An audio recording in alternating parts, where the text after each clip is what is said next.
baru aja bergabung, tema kita pada pagi hari ini adalah jujur bikin hidup jadi mujur. Nah, Ustadz Maulana, tadi kan kepotong iklan nih. Sangat-sangat saya mau jelaskan cuma karena durasinya habis. Nah, katanya orang jujur belum tentu bertakwa, tapi orang yang bertakwa udah pasti jujur. Maksudnya gimana sih Ustadz Maulana? Mohon tausiahnya. Baik, bismillahirrahmanirrahim, izin semuanya.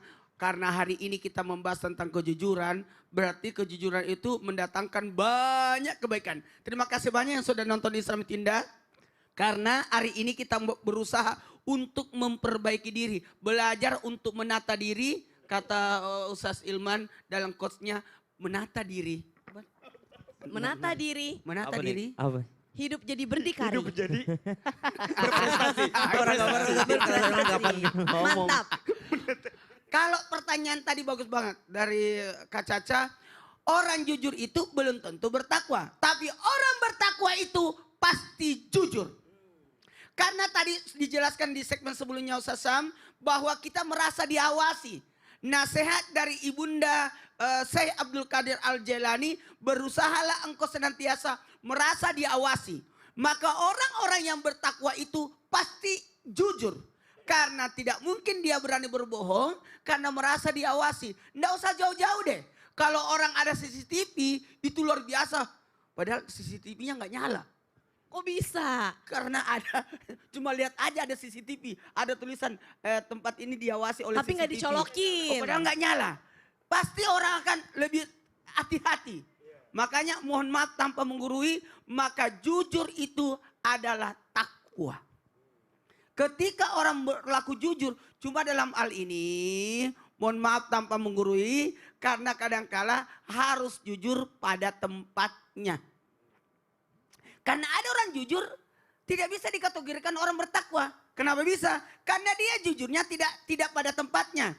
Jujur, terlalu jujur pada pasien. Misal. Tidak lama lagi kau mati. Ya, Ya, Ustadz. yang ada drop dia. Oh gitu. Nah, atau jujur di hadapan anak yang belum bisa menerima kejujuran itu karena faktor usianya.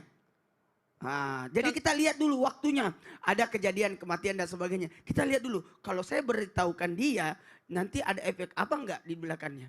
Sebaiknya kita lihat dulu kondisinya pada saat ngomong kata jujur. Sebagaimana sahabat Rasulullah SAW yang langsung malaikat Jibril yang menceritakan kepada Nabi peristiwa tentang meninggalnya putranya. Ketika meninggalnya putranya, datanglah suaminya ini datang, kemudian istrinya berakting lah. Tiba-tiba datang suami, mana anakku? Anak kita lagi tidur, lagi bobo. Di mana anakku? Itu jangan diganggu, dia lagi bobo. Padahal udah meninggal anaknya. Sok wanita ini, istri ini berusaha untuk menggiring suasana itu jadi bahagia dulu. Tenang, kemudian setelah tenang, baru dia beritahukan suaminya. Kalau ada titipan, diminta oleh yang menitip, kita marah nggak? Apa kata suaminya? Nggak usah marah, nggak boleh marah, kan dititipin. Saya mau tanya, anak itu titipan Allah nggak? Iya. Iya, kali ini titipan itu diminta oleh Allah. Jadi anak kita sudah berpulang ke rahmatullah. Itu luar biasa. Sampai peristiwa ini diadukan kepada Rasulullah, kata Rasulullah, malaikat Jibril sudah memberitahukan. Dan yang dilakukan, kau akan digantikan yang lebih baik dari itu. Dan akhirnya digantikan sahabat yang lebih hebat lagi, anak-anaknya. Dan ingat, kejujuran itu mengantarkan pada kebaikan. Maka mohon maaf tanpa menggurui, ayo belajar jujur pada tempatnya, belajar jujur pada keadaan yang tepat, di waktu yang tepat. Dan ingat, karena kejujuran itu membawa kepada surga. Amin ya Allah ya Rabbal Alamin. Jujurlah pada tempatnya. Nah, tempatnya ini Ustadz butuh kebijaksanaan. Bagus. Dan juga butuh kedewasaan. Itu kata-kata yang bagus. Iya kan, dalam butuh memutuskan. kedewasaan untuk menerima kejujuran yang akan kita sampaikan. Nah, dan juga butuh kedewasaan untuk menyampaikan kejujuran itu. Iya. Kapan waktunya yang tepat. Kapan waktunya? Makanya dalam ilmu bahasa Arab ada namanya balaga, ilmu mantik dan sebagainya. Berarti tidak langsung. Tidak langsung. Diarahkan dulu ke sana. Itu PR banget tuh. Bijaksana itu adalah PR yang luar biasa sekali ya Ustadz Maulana. Berbicara tentang kebijaksanaan nih guru-guruku yang terhormat. Ada sebuah tayangan video. Aku sih pas lihat, gitu. Nggak tahu kalau jamaah lihatnya gimana. Kita lihat sama-sama aja yuk. Ini dia tayangannya. Memang apa sih? Aku mau lihat. Seorang pedagang yang mengakali pembelinya. Awalnya pedagang buah tersebut melayani pembeli seperti biasa nih guys. Nah saat akan ditimbang, dengan lihainya ia mengganti kantong plastik berisi buah-buahan pilihan pembeli dengan kantong plastik lain yang ia persiapkan sebelumnya. Nah aksinya ini tanpa sengaja tertangkap oleh kamera nih guys. Dan video kecurangan pedagang tersebut telah ribuan kali dibagikan di media sosial Cina. Ya tak sedikit netizen yang mengutuk aksi pedagang tersebut nih guys.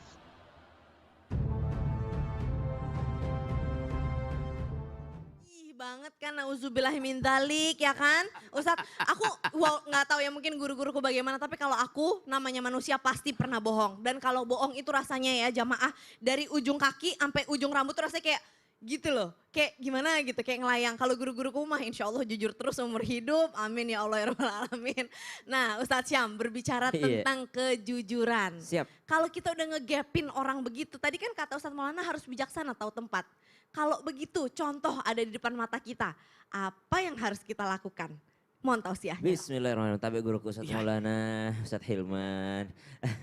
Kaca-kaca yang dimuliakan Allah Subhanahu wa taala. Ba'da naqul a'udzu billahi minasyaitonir rajim. Bismillahirrahmanirrahim. Wailul lil mutaffifin. Celakalah bagi orang yang curang. Alladzina idza iktalu 'alan nasi yastawfun. Ketika mereka menerima, mereka ingin dicukupkan. Wa idza kaluhum aw wazanuhum yukhsirun. Tapi ketika mereka memberi, mereka mengurangi timbangannya. Maka subhanallah, surah khusus bagi orang-orang yang curang. Al-mutaffifin, wailul lil mutaffifin. Maka kecelakaan bagi orang-orang yang curang. Sekedar untuk mengingatkan atau mengomentari video tayangan yang barusan kita lihat. Dan tidak sedikit terjadi di antara kita kecurangan-kecurangan demikian. Maka subhanallah, Nabi SAW juga bermuamalah, juga berdagang, namun ciri khasnya baginda Nabi SAW dalam perdagangannya yakni siddiq, yakni dalam keadaan kejujuran. Begitu pula dengan amanah, juga merasa aman orang lain ketika menitipkan barang terhadap Nabi Muhammad SAW, merasa aman orang lain bermuamalah, berjual beli, berdagang dengan baginda Nabi SAW. Kalau kita ingin mencontoh Rasulullah, maka berlaku adillah, maka berlaku amanahlah, maka berlaku jujurlah. Kemudian yang dipertanyakan adalah bagaimana kalau kejadian seperti ini, kita melihat kebohongan orang lain, kita melihat kecurangan orang lain, apa yang harus kita lakukan? Dalam riwayat disebutkan bahwasanya apabila engkau melihat suatu kemungkaran, maka falyughayyir biyadi, maka cegahlah dengan tanganmu. Ketika engkau tidak mampu dengan tanganmu, maka cegahlah dengan ucapanmu. Engkau tidak mampu dengan ucapanmu, maka cegahlah dengan hatimu yang membenci perbuatannya. Wadzalika adhaful iman. Akan tetapi itulah selemah-lemahnya iman. Maka yang pertama kita lakukan adalah mencegah dengan tangan kita. Bagaimana caranya? Kita rangkul dia. Bang, sebenarnya saya tahu abang ini berbuat curang. Abang, sebenarnya saya tahu abang ini berlaku tidak jujur. Daripada saya sebarkan kepada orang lain, mending abang kembaliin apa yang abang ambil tadi. Mending abang jujurlah sama penjual tadi, sama pembeli tadi abang. Daripada saya kasih tahu mereka. Maka subhanallah, cegah dulu dengan tangan kita. Yang kedua, dicegah dengan ucapan kita. Disampaikan dengan baik. Abang, tidak baik demikian. Sebenarnya saya tahu dan yang lebih tahu daripada saya ada Tuhan yang maha kuasa, ada Allah yang maha kuasa, ada Allah yang maha melihat. Berhentilah bang sebelum Allah membukakan aib kita. Sampaikan dengan hikmah, sampaikan dengan lembut, sampaikan bukan dalam maksud menjatuhkan orang lain. Maka itulah dakwah. Kemudian kalau tidak mampu juga, maka cegahlah dengan perasaan kita, dengan hati kita. Ya Allah, aku tidak mampu, aku ini hamba yang lemah, aku tidak mampu untuk mencegahnya dengan tanganku. Ini teman-teman kalau dibilang mencegah dengan tangan, teman-teman juga bisa dengan cara memviralkan gitu ya. Dengan menulis sesuatu, dengan memviralkan sesuatu sehingga ditindak secepatnya. Maka subhanallah ketika itu juga bisa dengan ucapan dan juga dengan hati yang membenci perbuatan tersebut. Misal teman-teman melihat suatu keburukan, lalu teman-teman tidak punya wewenang untuk menegurnya, maka bencilah dengan hati kita. Tapi itulah selemah-lemahnya iman. Maka dalam riwayat juga disebutkan, jikalau ada orang yang melihat suatu kemungkaran, lalu mereka tidak berusaha untuk mencegahnya hingga datang balaknya Allah, hingga datang azabnya Allah, maka bagaimanapun mereka menangis, ya Allah angkatlah bala ini, ya Allah angkatlah bencana ini, maka tidak akan pernah diterima doanya. Nauzubillahi min dzalik. Bahayanya mendiamkan sebuah kecurangan, maka subhanallah disebutkan bahwa mereka ini adalah setan yang maaf bisu. Subhanallah, sudah setan bisu lagi. Maka subhanallah dikatakan bahwasanya ketika kita membiarkan suatu kecurangan, ketika kita membiarkan satu kebohongan, membiarkan satu keburukan, maka kita pun terlibat di dalamnya. Karena Allah yang memerintahkan, ya'muruna bil ma'rufi wa yanhauna 'anil munkar. Bukan hanya mengajak kepada kebaikan, tapi saling mencegah daripada kemungkaran. Kalau ada ketidakjujuran yang kita lihat, maka kita tambal dia dengan kejujuran. Maka dia sampaikan dengan kebaikan. Cuman yang menjadi kekurangan kita, kadangkala kita mendakwahi orang udah dari awal niatnya menjatuhkan orang. Gue tahu nih dia curang nih. Nih kalau gue sebarin nih pasti langsung bangkrut dia nih. Mending gue sebarin aja deh. Subhanallah. Maka niat dakwah itu harus adalah niatnya kebaikan. Saya mau supaya dia jujur, supaya dagangannya lebih laris. Bukan saya mau sebarkan kebohongannya supaya bangkrut dia. Enggak, kebalik. Tapi saya mau dia untuk berlaku jujur agar dagangannya lebih laris. Wallahu ta'ala a'lam. Masya Allah, tabarakallah. Jadi pertama-tama adalah luruskan niat. Kenapa kita Betul. menegur seseorang? Karena kita ingin meluruskan sesuatu. Betul. Itu dua, bukan buat mempermalukan orang tersebut atau menjatuhkan. Siap. Ketiga, yang namanya kemungkaran itu kalau kita biarkan, kita berarti terlibat dalam dosa tersebut. Betul. Dan Islam mengajarkan untuk memutus. Subhanallah. Masya Allah. Jadi ada kemungkaran, apapun itu kalau dalam tema ini konteksnya adalah ketidakjujuran harus diputus. Masya Allah, tabarakallah. PR kita ya sebagai muslim itu memang harus kebaikan harus Lihat disebarkan juga gitu. kapasitas kita. Betul. Apakah kita orang tua berarti tanggung jawab sama anak. Oh begitu, baiklah kalau begitu terima kasih banyak Ustadz Syam, jazakallah khair. Dan sekarang jamaah, sekarang adalah kita masuk ke segmen Tanya Dong Ustadz. Kami semua tanya dong Ustaz. Masya Allah, ini jamaah yang pertama dari Instagram di @elvirahman. Assalamualaikum Ustadz, izin bertanya. Kalau misalnya ada orang yang sudah hafal Al-Quran 30 juz terus ditanya sama gurunya atau orang lain lalu dijawab belum karena takut membuka pintu ria. Apakah itu salah Ustadz? Mohon penjelasan Ustadz Maulana. Ini kejadian ini terus terang saya sendiri yang alami. Oh Masya Allah. Apa saya nanya, saya datang diundang acara di pesantren sahabat saya. Betul. Ya Allah saya tanya dia, berapa juz mi kau hafal? Tidak ada yang mau menjawab. Tidak ada yang menjawab. Senyum-senyum aja. Ternyata dia sudah hafal Quran, ada yang 10 juz, cuma dia tidak mau nyampein karena katanya dilarang sama gurunya, takutnya ria. Nah, jadi ini ada tujuan sebenarnya. Bukan menyembunyikan sesuatu, tapi mengkhawatirkan dirinya jangan sampai dia tidak bisa menjaga hatinya. Jadi apa yang dilakukan itu tepat, itu bagus. Tapi ingat sekali lagi, untuk menjaga hati. Masya Allah, untuk menjaga hati sama seperti guruku kalau ditanya, Ustadz tuh uangnya banyak banget ya, cuma senyum doang. Tuh kan, OKL orang kaya lama soalnya jamaah, kalau orang kaya baru tuh pamer-pamer kekayaan. Masya Allah, tabarakallah. Oke lanjutlah kalau begitu, pertanyaan berikutnya dari hamba Allah. Assalamualaikum Ustadz, izin bertanya, sensor nih namanya nih ya. Gimana hukumnya kalau kita disuruh atasan berbuat kebohongan di dalam bekerja? Satu sisi kita butuh kerja tapi disuruh bohong. Lalu apa yang harus kita lakukan setelahnya? Bagaimana juga kalau kita menerima barang hasil berbohong tadi? Tapi kita baru tersadar setelah sekian lama. Gimana nih dalam pandangan Islam? Terima kasih Ustadz. Silakan Ustadz Hilman. Baik, Kak Caca terima kasih. Ustadz Maulana, Ustadz Syam. Ini pertanyaannya tentang berbohong dalam kebaikan, katanya begitu ya. Baik, jamaah yang dirahmati Allah Subhanahu wa taala, dalam sebuah keterangan disebutkan bahwa Rasulullah Shallallahu alaihi wasallam itu sangat melarang yang namanya kebohongan. Akan tetapi ada rukhsah atau ada keringanan yang diberikan kepada kita untuk berbohong dalam beberapa hal. Satu, berbohong dalam konteks strategi perang ketika berjihad. Boleh. Ya, nggak mungkin kalau kita ketemu musuh, kamu di mana? Aku di sini, ya selesai kalau begitu. Jadi boleh kita untuk strategi dalam berjihad. Yang kedua, boleh berbohong untuk mendamaikan dua orang yang bermusuhan. Jadi kalau ada dua orang yang sedang berantem, kita bilang sama si A, kamu dapat salam dari si B. Bilang ke si B, kamu dapat salam dari si A. Kemudian mereka jadi berdamai atas apa yang kita hadirkan, itu jadi kebaikan. Dan yang ketiga, berbohongnya seorang suami atau istri untuk menyenangkan pasangannya. Jadi biar tambah romantis boleh. Contoh misalnya saya bilang sama istri saya, Bunda tahu nggak? Bunda tuh perempuan yang paling cantik di komplek ini. Itu kan pasti bohong banget ya.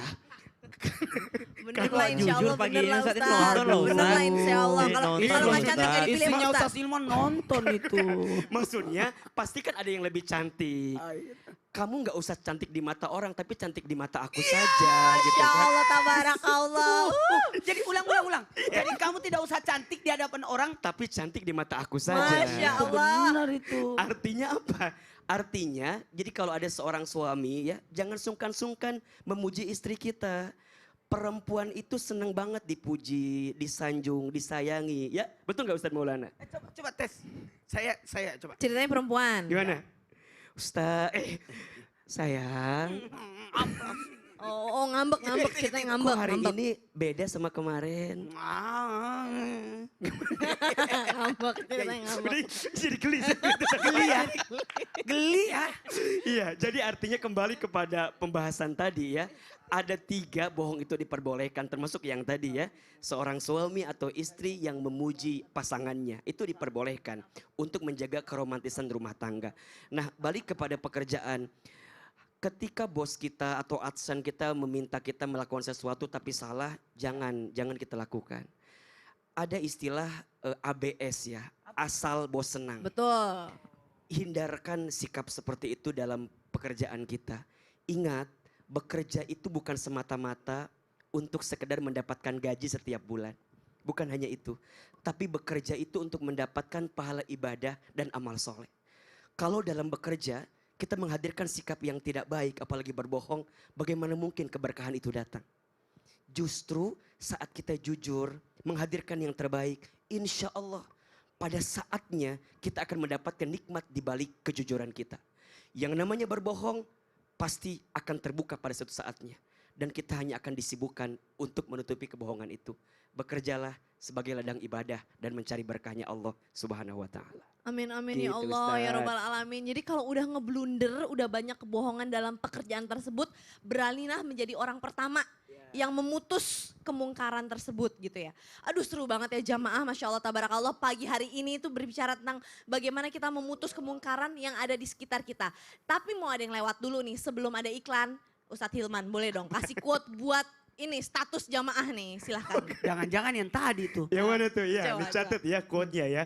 Jujur bikin hidup mujur. Masya Allah. Bohong bikin hidup tersungkur. Jujur itu terasa pahit tapi menenangkan. Bohong itu terasa manis tapi menyakitkan. Baiklah. Jangan berbohong, jujurlah dalam hidup. Jangan kemana-mana, tetap di Islam itu indah. Jamaah. Iya. Oh jamaah. Iya. Alhamdulillah. Lillah. Jadi jujur itu kayak